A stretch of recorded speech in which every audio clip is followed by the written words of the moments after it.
Eh, pagsalita ka dyan, wala po. Kasi naka-silent naman yun.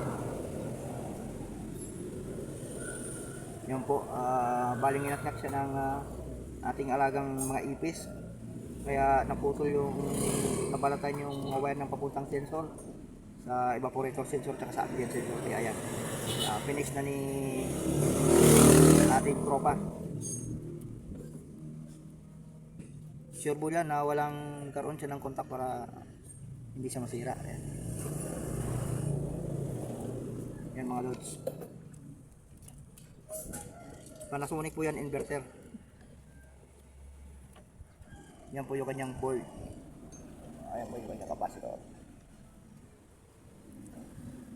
Maganda pa ng unit mga loads. Kailangan lang ng linis yan. Pag nalinis yan, okay na yan. Yung fan motor niya, good running naman. So check up muna natin lahat ng mga wire para iwas tayo disgrasya. Yan po pa naman sa mga to. Hirap po pagkaroon siya ng kontak sa body, delikado. 2 HD pa naman yung ano niya.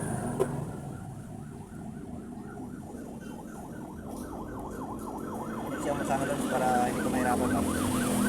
Pero bigyan mga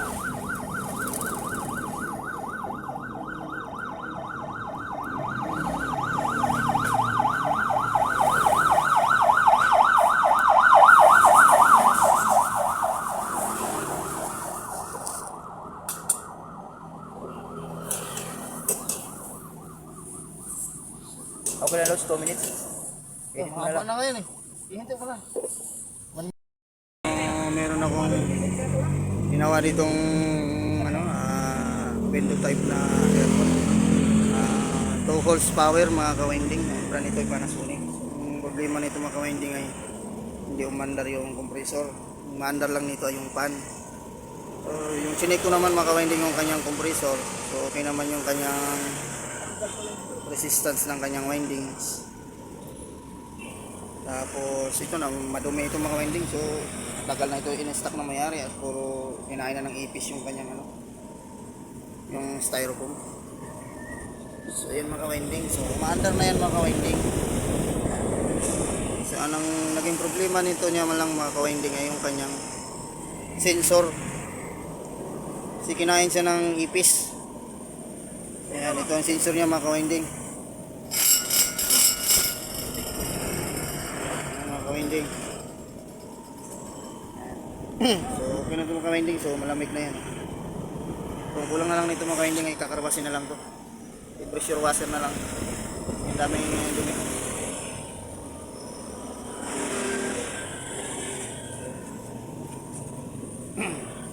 Yan.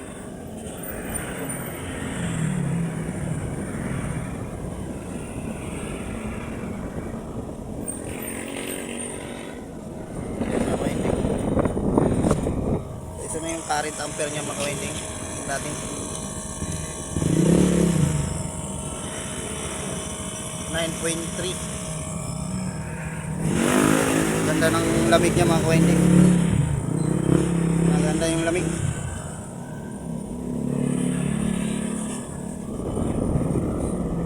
So okay na to mga winding.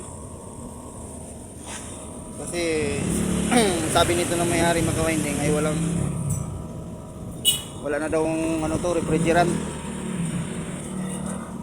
So nung paandar na namin yung compressor, so meron naman siyang refrigerant kasi nag-yellow yun dito yung kanyang condenser.